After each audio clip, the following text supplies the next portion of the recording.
오늘 본문 말씀을 가지고 내 삶의 문제를 해결하시는 하나 예수님이라는 제목으로 말씀의 은혜를 나누겠습니다. 함께 우리 제목을 따라 하시겠습니다. 내 삶의 문제를 해결하시는 예수님. 한 번 더 따라 하시겠습니다. 내 삶의 문제를 해결하시는 예수님.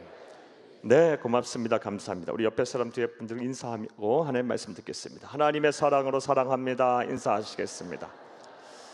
우리 한 번 더 인사하겠습니다. 형제 자매님을 배우니 하나님의 얼굴 뵙는 것 같습니다. 인사를 하시겠습니다. 자, 우리 마지막으로 인사하겠습니다. 오늘 말씀에 큰 은혜 받는 시간 됩시다. 인사를 하시겠습니다. 네, 고맙습니다. 감사합니다. 사랑하는 여러분, 우리가 세상을 살다 보면 누구나 다 삶의 문제를 때문에 힘들고 어려운 시간을 보내게 됩니다. 그런데 이 삶의 문제도 삶의 문제 나름입니다. 오랜 시간 동안 이 삶의 문제가 해결되지 않으면 참 사는 것이 고달픕니다. 인생이 피곤합니다. 사랑하는 여러분, 그러하기에 이 삶의 문제가 쉽게 해결이 돼야지, 그렇지 않는다면 참 아무리 우리가 그리스도인이라고 할지라도 하늘 행복과는 무관한 삶을 사는 것입니다. 부디 오늘 말씀을 듣고 우리 사랑하는 우리 모든 성도님들의 삶의 문제들이 속히 해결되시기를 간절히 주의 이름으로 축복합니다. 무엇보다 오랜 시간 동안 우리를 힘들게 하고 괴롭히는 이 삶의 문제들이 해결되기를 바랍니다. 우리 사랑하는 성도님들 가운데는요, 이 오랜 삶의 문제 때문에 힘들어하는 성도님들이 참 많습니다. 예를 한번 들어볼까요? 어떤 분들은 이 질병으로 오랜 시간 동안 투병을 하고 계시는 분들이 계십니다. 금방 날 줄 알았는데 병세가 점점 좋아지지 않아요. 더 나빠져요.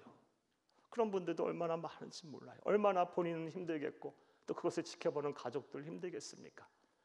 또 본인은 아니라 할지라도 가족 중에 누군가 한 분이 오랜 시간 동안 투병하게 되면 하루 이틀 병간호적고 또 얼마나 힘이 들겠어요.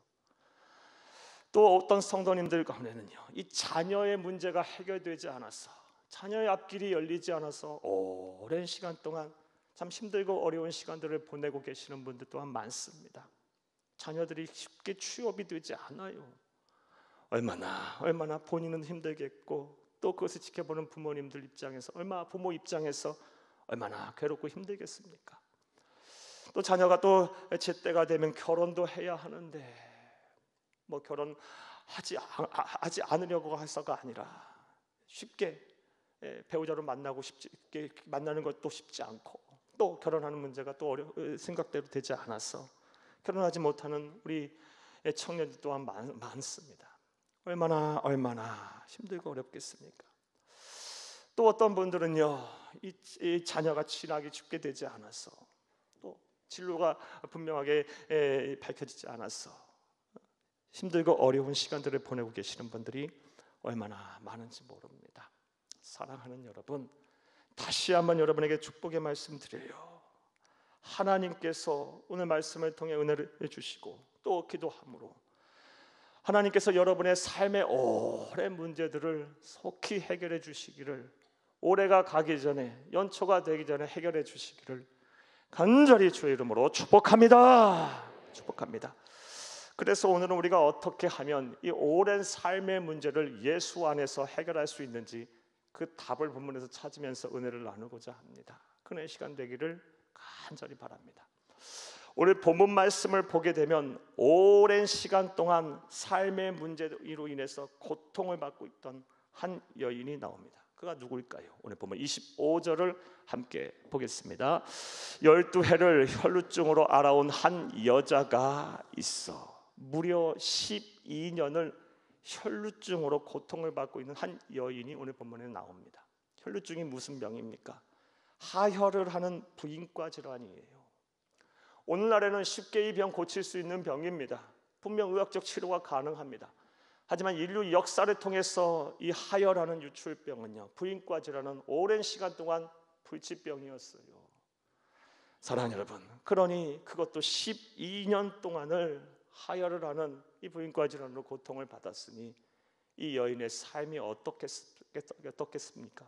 절망 그 자체였을 거예요. 그런데 이 여인이 처음부터 이 자신의 병으로 인해서 절망을 했던 것은 아닌 것 같습니다. 이 여인에게도 분명 소망이 있었어요. 나는 병에서 나을 수 있다라는 확신 또한 있었던 모양이에요. 이는 오늘 보면 26절을 통해서 알 수가 있습니다. 오늘 보면 26절을 함께 보겠습니다.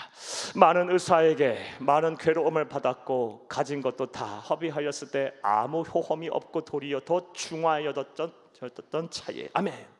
많은 의사에게 많은 괴로움을 받았다. 그러니까 이 여인은 처음에는 나을 수 있다라는 확신이 있었던 모양이에요. 그래서 이곳저곳 다니면서 수많은 의사도 만나봤고 여러 약도 한번 써봤던 모양이에요. 그런데 그 어떤 치료도 다 무익하고 그 어떤 약도 다 효험이 없었어요.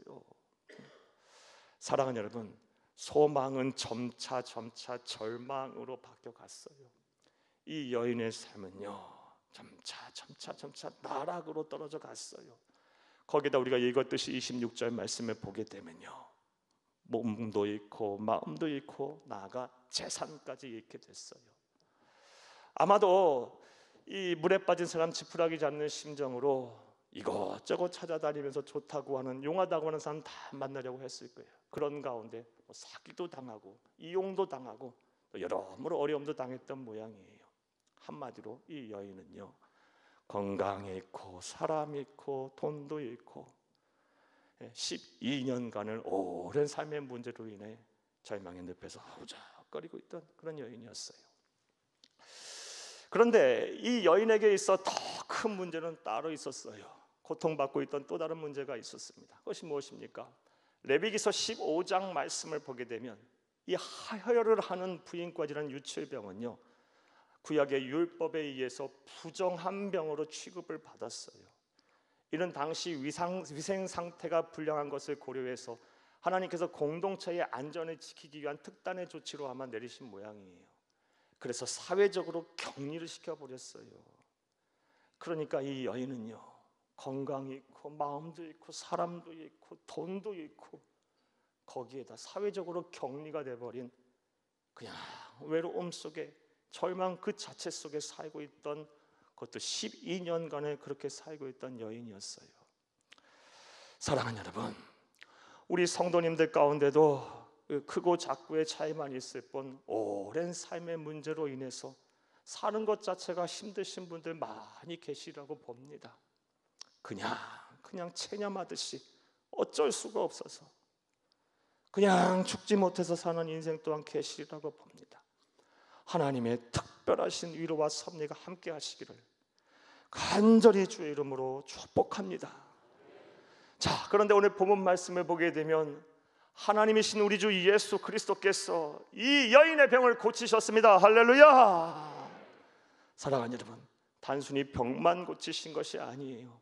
이 여인의 영혼의 죄까지 구원하시고 용서하시고 구원의 은혜를 베풀어 주셨습니다.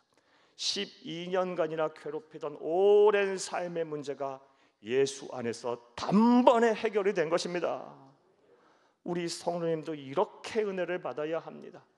찔끔찔끔 받지 말고 내 삶의 문제가 해결될까 말까 이렇게 은혜를 받지 말고 예수 안에서 단 한 번에 깨끗한 치료, 완전한 회복, 완전한 문제 해결이 일어나기를 다시 한번 간절히 주의 이름으로 축복합니다.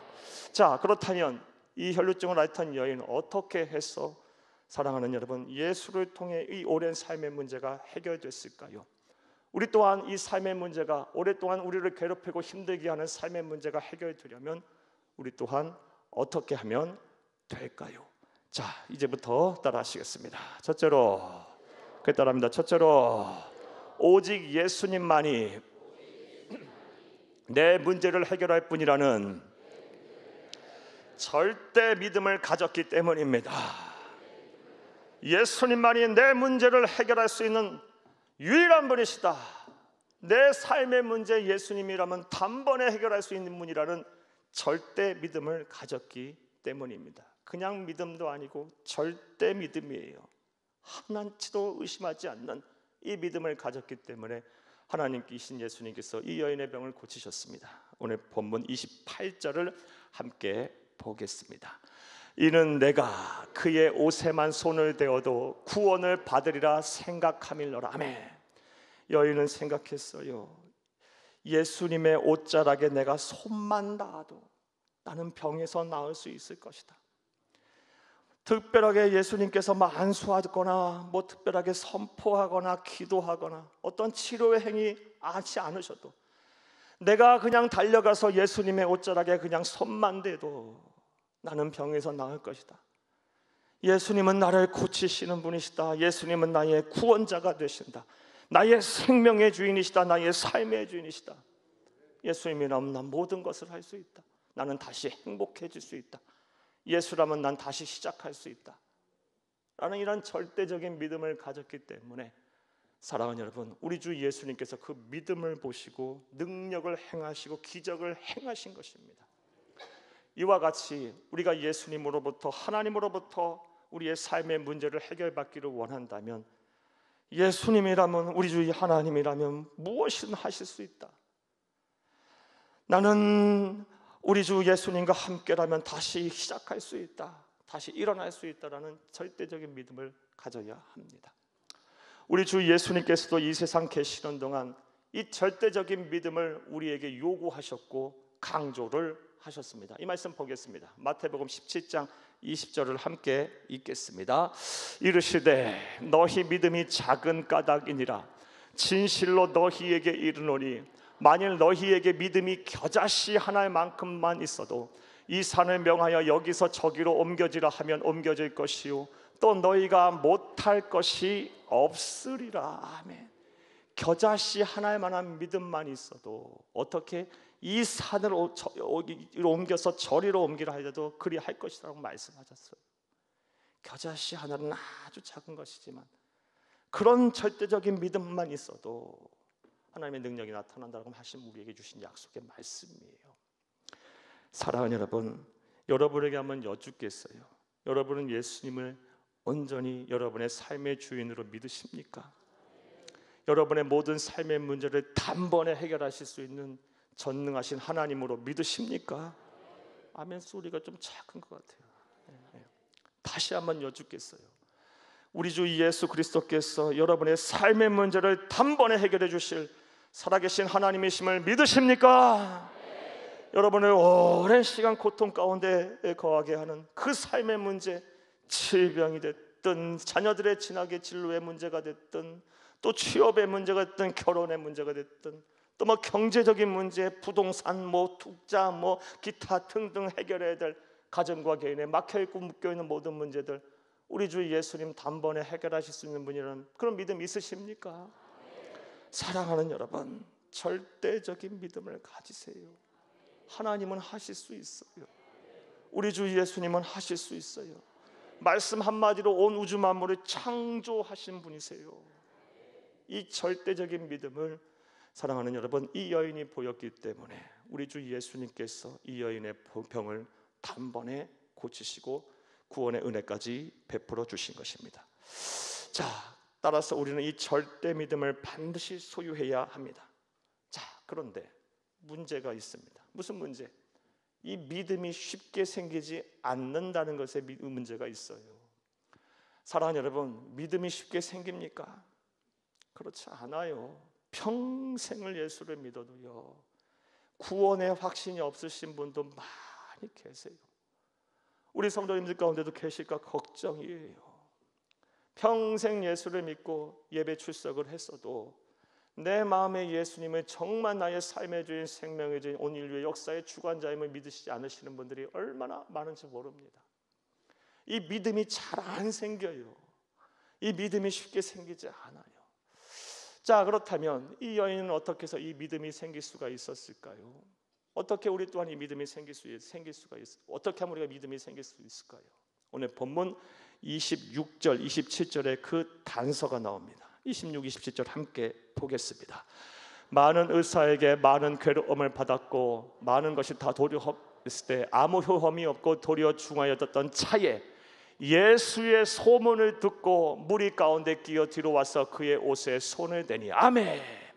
가장 절망적인 순간에, 가장 나락으로 떨어져 있던 그 순간에 27절 말씀에 보면 그녀가 어떤 일을 경험하게 됐습니까?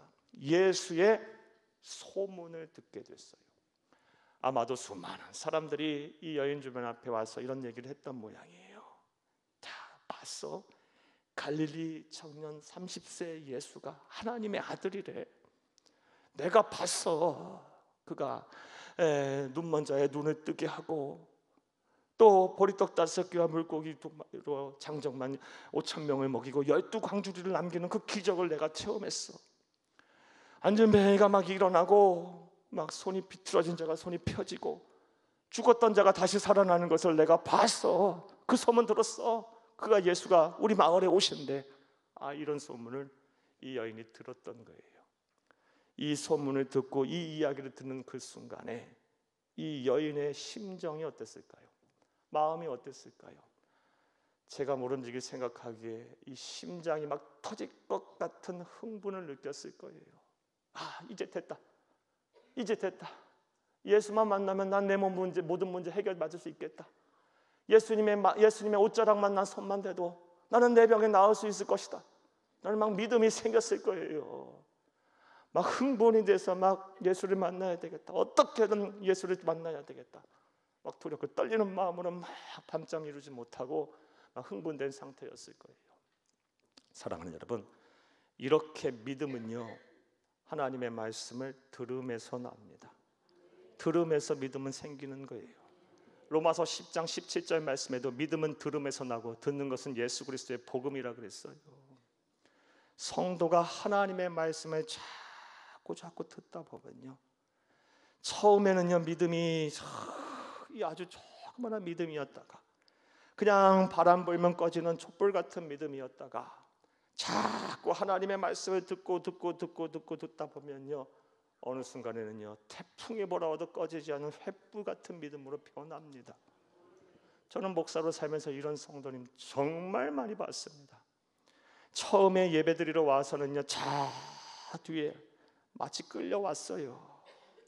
가정의 평화를 지키기 위해 그냥 어쩔 수 없어서 와서 저 뒤에 앉아서 뭐 씹은 뭔 양만 뭐냥 그냥 뒤에 이렇게 팔짱 끼고 앉아서 예배를 드리던 분이 하나님의 말씀을 매주마다 듣다가 보면요 얼굴 표정이 변해요. 자꾸 맨 뒤에 계시던 분이 앞으로 앉기 시작하세요. 어느 순간인가 얼굴이 펴지고요, 말씀을 막 집중해서 들으세요. 그리고요 얼굴 표정이 변해요. 그 얼굴 표정이 그렇게 아름답게 변할 줄 정말 하나님의 은혜예요. 정말 믿음은 들음에서 납니다. 사랑하는 여러분, 그러하기에 우리 성도들에게 있어 예배 생활은 정말 중요합니다. 오늘 새생명 전도축제 초청주일을 맞아요. 우리 교회 처음 오신 분들도 많이 계실 거예요. 또 교회라는 곳에 처음 방문하신 분들도 많으실 거라고 봅니다. 오늘부터 시작해서 한번 예배 생활을 한번 시작해 보세요. 그리고 하나님의 말씀을 시간 한번 들어보세요.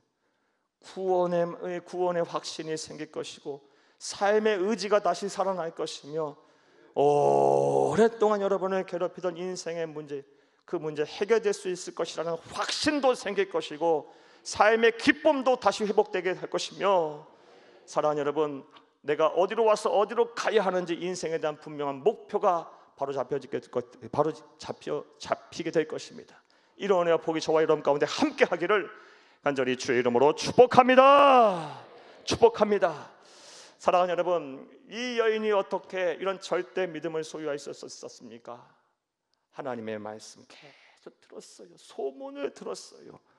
예수가 우리 마을에 온데 그 예수를 만나면 삶의 문제가 해결될 것이라는 그 이야기를 계속 듣자 믿음이 생겼고, 그 절대 믿음을 가지고 예수의 옷자락에 손을 댔을 때 기적이 일어난 것입니다. 우리 사랑하는 우리 모든 성도님들도 이 믿음을 꼭 소유하셔서 여러분의 삶의 오래된 문제가 속히 올해가 가기 전에, 연초가 되기 전에 다 해결되기를 다시 한번 간절히 주의 이름으로 축복합니다. 또 이 여인이 어떻게 하였기에 우리 예수님을 통해서 오래된 삶의 문제가 해결될 수가 있었을까요? 자, 따라하시겠습니다. 둘째로, 그 따릅니다. 둘째로, 용기를 내어 하나님께 믿음의 행동을 보여야 합니다. 용기를 내어 하나님께 믿음의 행동을 보였기 때문이에요. 사랑하는 여러분, 오늘 보면 27절 말씀을 보게 되면 이 여인이요, 예수님을 향해, 하나님을 향해 아주 용기를 내어 예수님 앞에 나오게 됩니다. 27절을 함께 보겠습니다. 예수의 소문을 듣고 무리 가운데 끼어 뒤로 와서 그의 옷에 손을 대니. 아멘. 사랑하는 여러분, 예수의 소문을 듣고 무리 가운데 끼어 뒤로 와서 그의 옷에 손을 대었다. 이건 이 여인에게서 대단히 용기 있는 행동이었어요. 사랑하는 여러분, 왜냐하면 먼저 앞서 말씀드린 것처럼 레위기서 15장 2절에서 15절 말씀을 보게 되면 이 하혈을 하는 병은 당시 사회법인 율법에 의해 부정한 병으로 취급이 돼서 사회적으로 격리가 돼야 하는 병이에요. 만약에 이 하혈하는 사람이 무리들 가운데 사람들이 있는데 껴있게 되면요, 당시의 율법은 뭐냐? 돌로 쳐 죽이는 거였어요. 사랑하는 여러분, 12년을 하혈을 했으니 이 여인의 상태가 어떻겠어요? 얼굴은 그냥 핏기가 없이 하얗게 말랐을 것이고, 또 죄송하지만 냄새도 났겠죠. 이 여인의 모습이 어떻겠어요? 그런데요, 용기를 내서 수많은 사람들에게 둘러싸여 있는 예수 앞으로 나왔어요. 대단한 용기를 보인 거예요. 나아가서 이 여인의 행동이 용기 있는 행동이면요, 사랑하는 여러분, 12년을 하혈을 하며 알았으니 몸도 마음도 다 망가지고 재산도 잃고 그리고 완전히 나락으로 떨어진 인생을 살았으니 이 여인의 힘이 있었겠어요? 기력이 있었겠어요? 그런데도요, 수많은 사람들이 둘러싸인 예수를 향해 이 여인이 예수 앞에 나오기까지가 얼마나 험난한 과정이었겠습니까?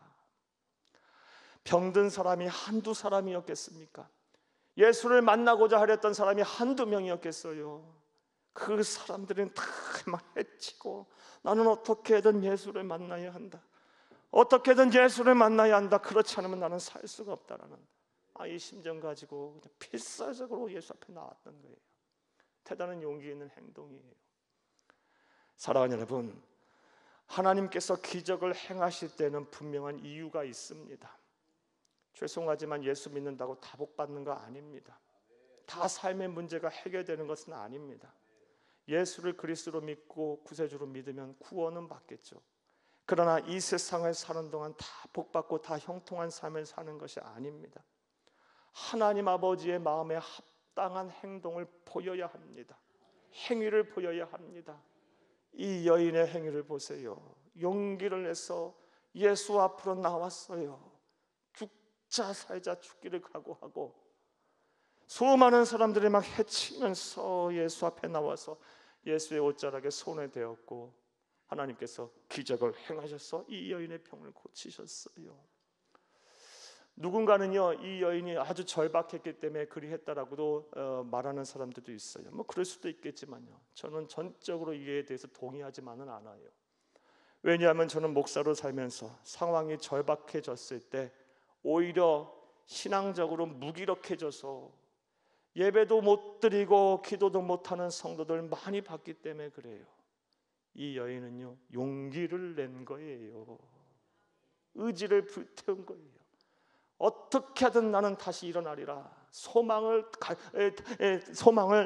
가졌던 거예요. 사랑하는 여러분, 사람이 다 절박하다고 모든 문제를 해결하려고 하지는 않아요. 오히려 주저앉는 사람 또한 많아요. 체념하고 그냥 쓰러져 버린 사람 또한 많습니다. 사랑하는 여러분, 분명히 말씀드리지만 하나님은 소망을 가진 자와 함께 일하시는 분이에요. 소망은요, 막연하게 기대하는 거 아니에요. 성경에서 말하는 소망은 믿음 더하기 기대인 거예요. 하나님이라면 내 삶의 문제 해결하실 수 있다. 나는 부족하여도, 나는 연약하여도, 나는 보잘것없어도 우리 주 예수 그리스도와 함께라면 나는 할 수 있다. 다시 일어날 수 있다. 지금 당장은 보이는 것 없고 만져지는 것 없고 이룬 것 없어도 우리 주 예수 그리스도와 함께라면 내 앞길은 평탄할 것이다. 하나님 나를 가장 선하고 바르고 온전한 길로 나를 인도하실 것이다. 믿음 더하기 기대, 이 소망을 가졌기에 그가 용기를 냈던 거예요. 사랑하는 여러분, 이제 다시 여러분도 용기를 내시기를 바라요. 용기를 내야 합니다. 그래서 믿음의 행위를 우리 주 예수 그리스도에게 보여주어야 합니다. 사랑하는 여러분, 막연하게 신앙생활하지 마세요. 형식적으로도 하지 마세요. 이제 달라져야 되지 않겠습니까? 변화되어야 되지 않겠습니까? 복을 받아야 되지 않겠습니까?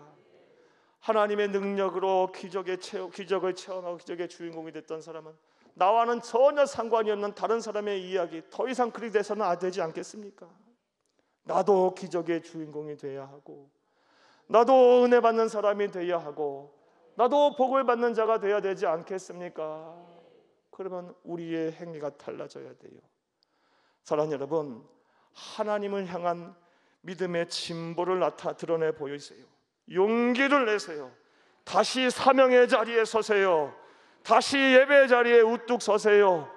상황을 바라보지 마세요. 사람을 바라보지 마세요. 구속하신 우리 주 예수님 바라보고요, 그 예수 바라보고 두벅두벅 믿음의 진보를 드러내 보이세요. 반드시 기적이 일어날 거예요.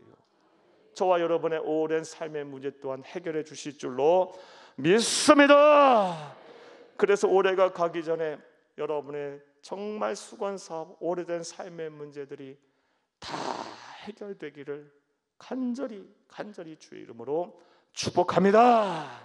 자, 이제 말씀 맺겠습니다. 사랑하는 여러분, 저와 여러분 세상 살다 보면 누구나 다 삶의 문제에 직면하게 됩니다. 그 삶의 문제 쉽게 해결되면 좋은데 대체로 이 삶의 문제가 내 마음, 내 뜻, 내 계획대로 쉽게 해결되지가 않습니다. 오랫동안 나를 괴롭히고 우리 가정을 힘들게 할 수 있습니다. 사랑하는 여러분, 그러나 우리 주 예수 그리스도라면 내 삶의 문제를 해결하실 수 있으십니다. 완전하게 해결해 주실 수 있으십니다.